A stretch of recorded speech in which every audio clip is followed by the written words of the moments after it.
오늘은 전도서 7장 7절부터 14절까지의 말씀을 함께 나눠보겠습니다. 전도서 7장 7절에서 14절까지의 말씀을 제가 봉독해 드리겠습니다. 탐욕이 지혜자를 우매하게 하고 뇌물이 사람의 명철을 망하게 하느니라. 일의 끝이 시작보다 낫고 참는 마음이 교만한 마음보다 나으니 급한 마음으로 노를 바라지 말라. 노는 우매한 자들의 품에 머무름이니라.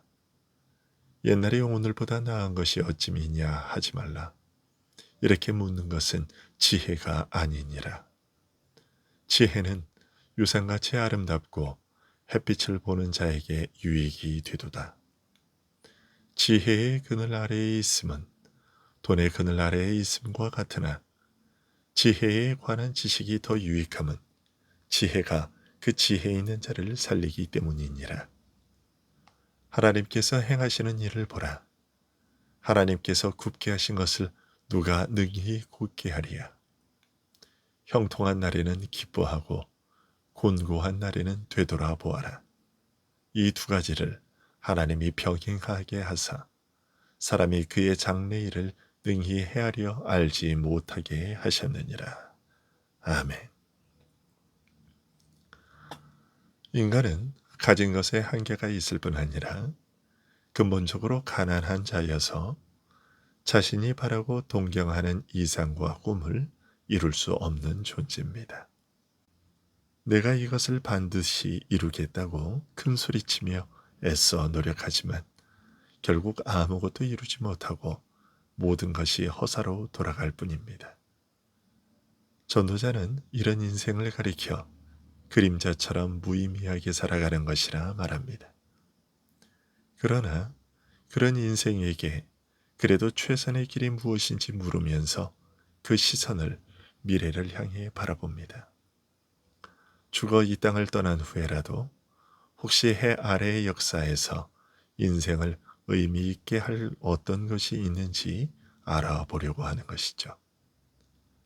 그래서 인생을 시작하는 출생보다 그 마지막인 죽음을 더 중요하게 생각하며 잔치집에 가서 즐기는 것보다 초상집에 가서 인생의 죽음을 생각하는 것이 유익하다고 하면서 사람의 결국이 이러하니 이 땅에서 살아가는 자는 항상 이것에 유심하여야 한다고 말합니다. 중요하고 본질적인 것에서 유익을 얻을 수 있다면 더 중요하고 비본질적인 데서 고통과 희생을 기꺼이 감수하는 것이 지혜이며 따라서 지혜자의 마음은 초상집에 가 있다고 한 것입니다.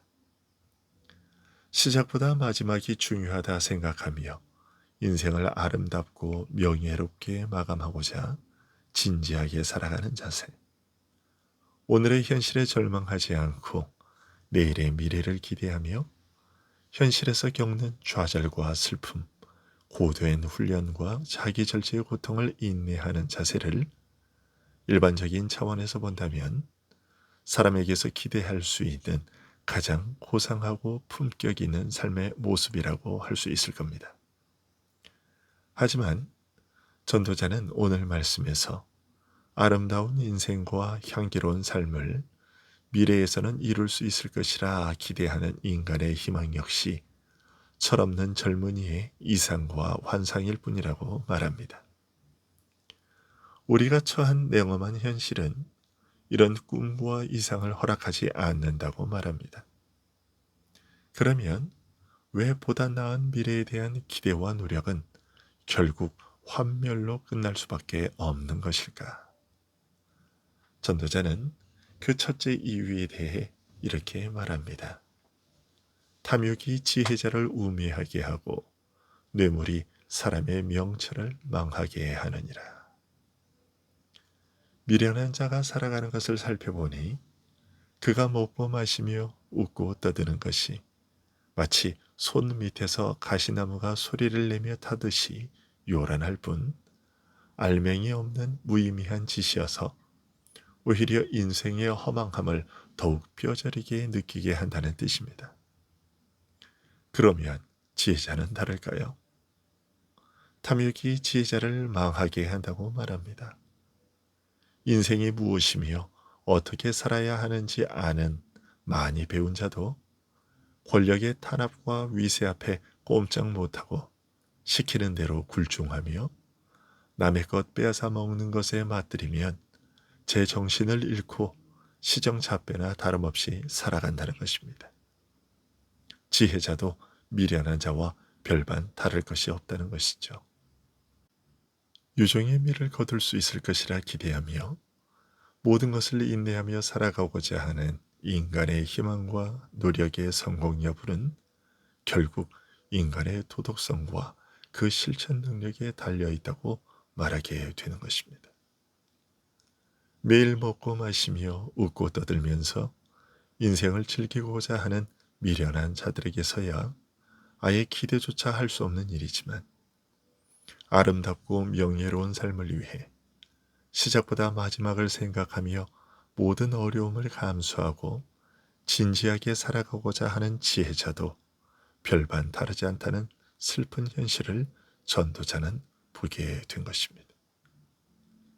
인간은 그가 아무리 고상하고 아름다운 이상을 품고 오늘은 이러해도 내일은 다를 것이라는 희망으로 살아간다 해도 그것을 끝까지 지키고 이루어낼 도덕적 능력은 가지고 있지 못한 것입니다. 인간의 이런 도덕적 성품과 능력의 한계는 보다 나은 미래를 꿈꾸는 인간의 모든 희망에 어두운 그림자를 드리웁니다. 인간의 이런 부패한 모습을 확인하게 될 때마다 해 아래 역사에 대한 희망 역시 불확실하게 되며 점점 사그라들 수밖에 없습니다. 미래의 가능성을 좀먹으며 무너뜨리는 원인이 인간 자체 내에 있다는 것을 보게 되는 것이죠. 바로 인간의 부패한 성품을 두고 하는 말입니다. 그러나 전도자는 애써 자위해 봅니다. 일의 끝이 시작보다 낫고 참는 마음이 교만한 마음보다 나으니 급한 마음으로 노를 바라지 말라. 노는 우매한 자들의 품에 머무름이니라. 옛날이 오늘보다 나은 것이 어찌미냐 하지 말라. 이렇게 묻는 것은 지혜가 아니니라. 지금의 나와 인간의 모습은 이럴지라도 미래는 여전히 지금과 다를 수 있지 않겠느냐. 그러니 그때까지 좌절하거나 낙심하지 말고 인내하며 기다려야 할 것 아니냐. 지금의 현실에서 그리고 나에게서 너무 큰 것을 기대하기보다는 오래 참아 기다리는 것이 현명하지 않으냐. 현실이 내 뜻과 같지 않다고 해서 급한 마음으로 속을 끓이며 노를 바라는 것은 우매한 자라 하는 짓이다. 왜 지금의 형편이 이전의 형편보다 못하냐라고 묻지 말라라고 합니다. 이런 질문은 지혜로운 자가 던질 질문이 아니라고 말합니다.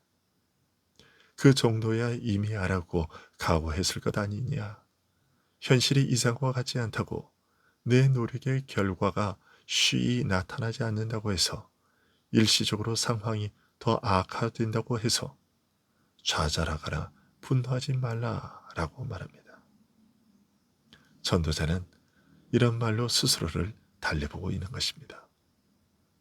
더 나아가 도저히 소망이 없는 것 같은 현실 속에는 여전히 우리로 하여금 희망을 갖게 하는 요소들이 있음을 일깨우려고 합니다. 지혜는 유상같이 아름답고 햇빛을 보는 자에게 유익이 되도다. 지혜의 그늘 아래에 있음은 돈의 그늘 아래에 있음과 같으나 지혜에 관한 지식이 더 유익함은 지혜가 그 지혜 있는 자를 살리기 때문이니라. 인간의 지혜가 그 이성이 전혀 무용지물인 것 같지만 그렇지 않다고 말합니다. 지혜를 갖는 것은 큰 재산을 상속받는 것만큼이나 유용하다고 말합니다. 그래서 지혜의 그늘에 있는 것은 돈의 그늘에 있는 것이나 마찬가지라고 지혜는 돈만큼이나 그 가진 자에게 힘이 되어 그를 보호해 준다고 말합니다. 지혜는 이처럼 해 아래 살아가는 자들에게 크게 유용하며 심지어 지혜와 지식이 사람을 살리는 경우도 있다고 말합니다. 하지만 전도자가 스스로 달래고자 하는 이런 말도 하나님께서 만사를 그 뜻대로 행하신다는 사실 앞에서는 힘을 잃고 맙니다. 그 미래를 결정하는 것은 인간만이 아니라 오히려 근본적으로는 하나님이라고 말합니다.